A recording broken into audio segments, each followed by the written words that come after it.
कांग्रेस के राष्ट्रीय प्रवक्ता मोहन प्रकाश ने मुरैना के अल्प प्रवास पर पत्रकारों से चर्चा करते हुए कहा कि केंद्र की मोदी सरकार हर मोर्चा पर विफल साबित हुई है। चाहे वो दूसरी लहर में कोरोना से ऑक्सीजन की कमी के कारण लाखों लोग देश में मरे गए हैं, वहीं दूसरी तरफ मोदी सरकार झूठ बोलने का काम कर रही है कि ऑक्सीजन की कमी के कारण किसी भी व्यक्ति की मौत नहीं हुई। वहीं देश में चारों तरफ अन्नदाता सड़कों पर आंदोलन कर रहे हैं, फिर भी सरकार अपनी नींद में डूबी हुई है। केंद्र की भाजपा सरकार से आम आदमी इतना त्रस्त है कि एक तरफ कमरतोड़ महंगाई, वहीं दूसरी ओर बेरोजगारी की समस्या, लाखों युवाओं का भविष्य अंधकार में डूब गया है। वहीं कोरोना की दूसरी लहर में केंद्र की मोदी सरकार हर मोर्चा पर फेल साबित हुई है। केंद्र सरकार अन्नदाता किसान की किसी भी प्रकार की कोई सुनवाई करने को तैयार नहीं है। 7-8 महीने से लगातार किसान अन्नदाता आंदोलन कर रहे हैं। केंद्र सरकार को उनकी आवाज भी सुनाई नहीं दे रही। मुरैना से जिला संवाददाता विष्णु पंडित की रिपोर्ट। लेकिन आज संसद में भी झूठ बोला जाता है कि ऑक्सीजन की वजह से आज इसी तरीके से मैं कहना चाहता हूं कि जो खतरा इस देश के अंदर पत्रकारिता जो लोकतंत्र का चौथा स्तंभ माना जाता है,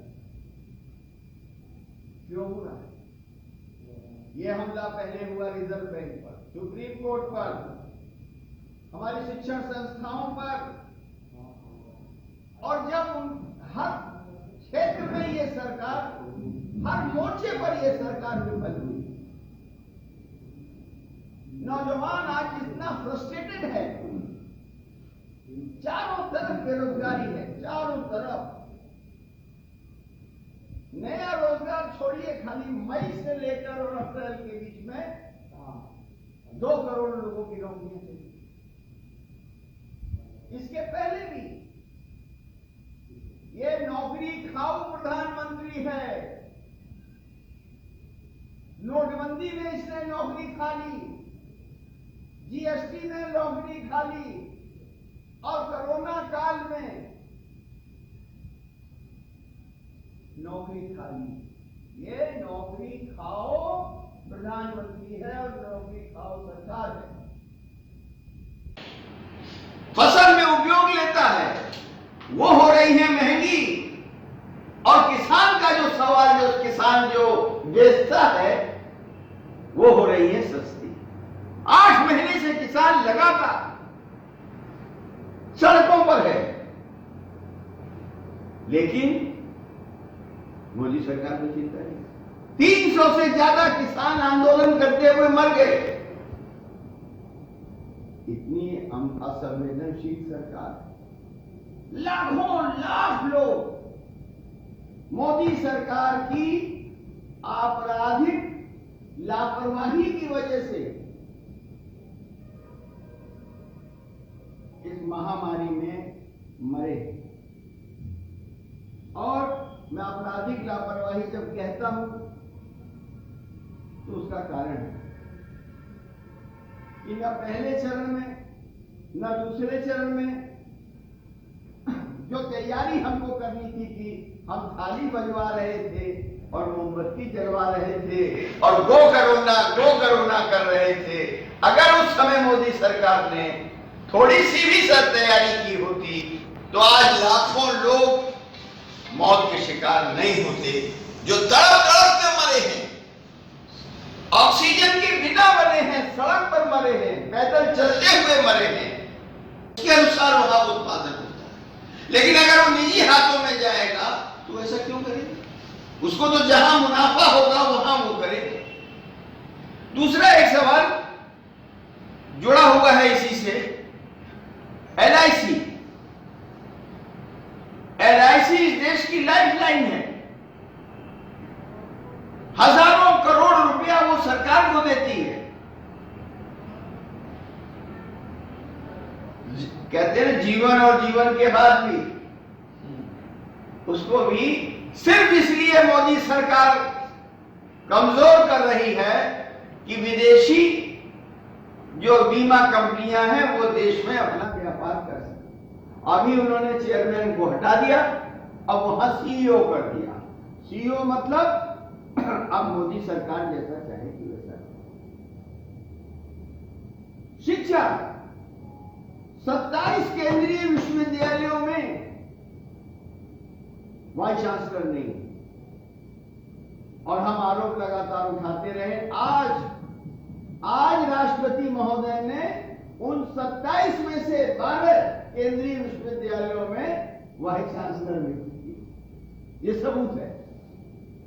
यानी 12 का तो आपको समझ में आया। यह शिक्षा का हाल है।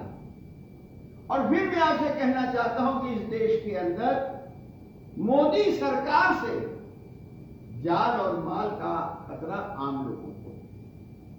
आज जो महंगाई है, ये महंगाई मोदी सरकार द्वारा संरक्षित और पोषित है। आज जिस तरह पेट्रोलियम के दाम, जिस तरीके से खाद्य तेल के, सरसों के तेल के दाम, जिस तरीके से दालों के दाम, और सबसे बड़ी बात, आपके बाथरूम में नहाते हुए नंगी तस्वीर आ सकती है, तो क्या ईवीएम हैक नहीं हो सकता?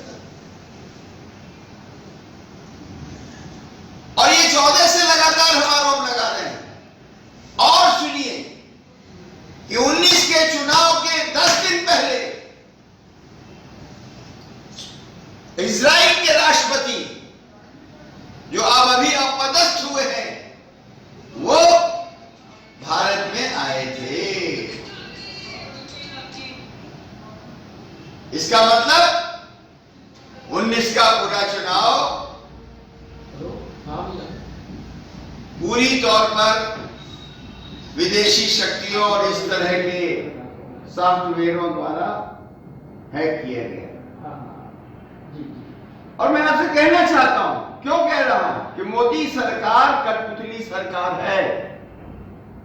कोई भी राष्ट्रभक्त सरकार इस देश के रक्षा उत्पादन संस्थाओं को बेचने का काम नहीं। फिर यहां सुरक्षा का सवाल है। हमारे जो रक्षा उत्पादन के जगह हैं, वो जो कि कहती है कि हम सिर्फ सरकार को ये इस सॉफ्टवेयर बेचते हैं, तो मोदी सरकार में मोदी, दूसरा सुरक्षा सलाहकार और तीसरा अमित शाह, इन 3 आदमी जो देश के अंदर जो नया खुलासा हुआ है, पेगासस नामक जो एक उसके द्वारा, सॉफ्टवेयर के द्वारा, इजराइल के द्वारा, और इसमें इस देश के पत्रकार, इस देश के विपक्ष के नेता, खासतौर से श्री राहुल गांधी, चुनाव आयोग, सुप्रीम कोर्ट के जज, अधिकारी, सामाजिक कार्यकर्ता, अधिकारी, और यहां तक कि भारतीय जनता पार्टी के खुद के भी मंत्रिमंडल के सदस्य। और यह मामला सिर्फ इतना नहीं है। मैं आज आरोप लगाता हूं कि इस देश की राष्ट्रीय सुरक्षा को गिरवी रखने का काम मोदी सरकार कर रही है। जब ये मोबाइल बंद हो, उस समय भी इसको अपने आप इस्तेमाल करके, सॉफ्टवेयर को इस्तेमाल करके इसको ऑन किया जा सकता है, और इसमें जो वीडियो भी और रिकॉर्डिंग भी अपने आप हो सकती है। तो सुरक्षा के लिए क्या होगा? इस देश की सुरक्षा के लिए क्या हो? क्यों कि आज तो पत्रकार और विरोधी दल के नेता हो रहे हैं, कल अगर इस देश के जनरल सुस्ती श्रेणी में आ गए तो कौन इस देश की जिम्मेदारी है? चारों तरफ ये मुल्क इस समय घिरा हुआ है।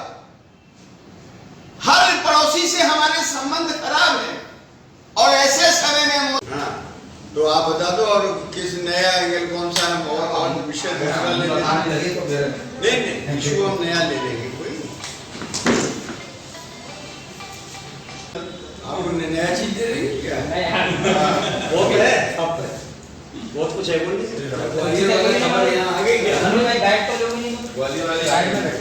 और उसमें भी सर्टिफिकेट पर मोदी जी चाहते हैं कि उनको उनका फोटो उस पर। आज स्थिति ये हो संसद में जवाब दे नहीं, बाहर आप जवाब दे नहीं, तो लोकतंत्र कैसे चले। आज जिस तरीके से पत्रकारिता पर हमला हुआ है, हम निवेदन करेंगे कि इस देश की निर्भीक पत्रकारिता को अगर जिंदा नहीं रखा गया तो इस देश का लोकतंत्र कमजोर होगा।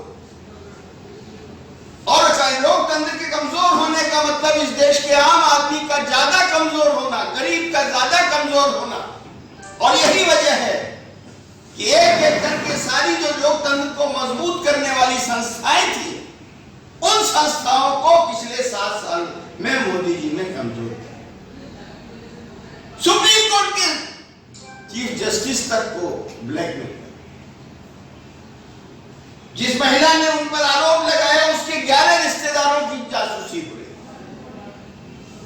तो ये इससे आज पूरा देश एक भय के वातावरण में है कि कब हमारी नहाती हुई फोटो लेकर ऐड करके हमको बाहर बाजार में। जो पत्रकार 40 पत्रकार हैं उनमें कई महिला पत्रकार हैं, वो ये कह रहे हैं कि मोदी जी ने क्या किया। और भी तरीके हैं और हम इस पर विश्वास करते हैं कि क्या हमारे नौजवानों को पहले मरने के लिए छोड़ना था आपको? क्या इसके पहले इस देश के अंदर वैक्सीनेशन नहीं हुआ? जितनी पूर्ववर्ती सरकारें रही हैं, चाहे वो टीबी का हो, मलेरिया का हो, चेचक का हो, पोलियो का हो, सब इस देश की पूर्ववर्ती सरकारों ने मुफ्त में किया है, लेकिन किसी ने फोटो नहीं लगाई। शमशान सरकार, ईडी, आईटी और सीबीआई सरकार जो भी इनके खिलाफ बोलता है उसके खिलाफ इनका उपयोग ये करते हैं। प्रश्न ये है कि इस देश के अंदर जो आप कह रहे हैं उसमें सत्यता है कि पहले कोई सवाल होता था तो राष्ट्रीय सवालों पर जो हमारे क्षेत्रीय दल थे वो भी बड़ी तेजी से बोलते हैं, लेकिन आज स्थिति ये हो गई है कांग्रेस के अलावा कोई भी पार्टी इस देश में नहीं है जो मजबूती के साथ राष्ट्रीय सवालों पर लड़ने का काम करे। यहाँ कम्युनिस्ट भी लड़ते थे, लेकिन कम्युनिस्ट की में भी वो धार कमजोर होती थी। बोल तो रहे लेकिन थोड़ी वो जो धार होती थी वो कम। यूपी में तो आप बिखरे हुए हैं दबाव से। मायावती कहा गया कि यदि आपने गठबंधन किया तो आप जेल होगी। हाँ वही, अब आप पहली बात तो आपने कह दिया कि लेकिन चुनाव के लिए साहब इस देश की जनता पर विश्वास करें। अभी इंदिरा गांधी से ज्यादा मजबूत नहीं हो, ठीक है। जब जनता तैयार हो जाती है और जनता के अंदर जो तकलीफ झेली है वो बोल नहीं पा रही है, लेकिन कौन नेता है कौन पार्टी है छोड़िए, जिस दिन होगा चुनाव उस दिन ये सरकार इस देश में नहीं है।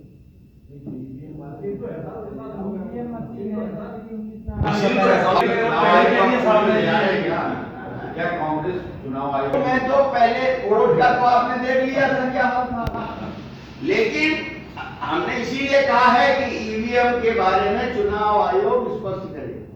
जब बंद कैमरे से, बंद मोबाइल से सारी चीजें हैक हो सकती हैं, तो वो देश के सामने आए और विश्वास दिलाए कि क्या उस पेगासस से ईवीएम मशीन हैक नहीं हो सकती।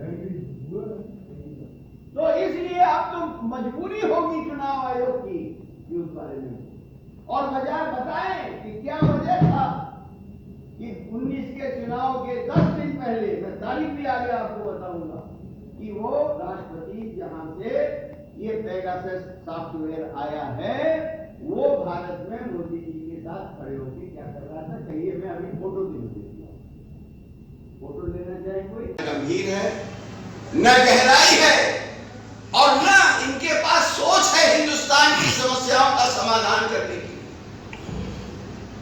और मैं कहना चाहता हूं कि यह मुल्क बहुत बड़ा है, छोटे मन से इस मुल्क को नहीं चलाएंगे। और ये छोटे मन के लोग आज हुकूमत में बैठे हैं।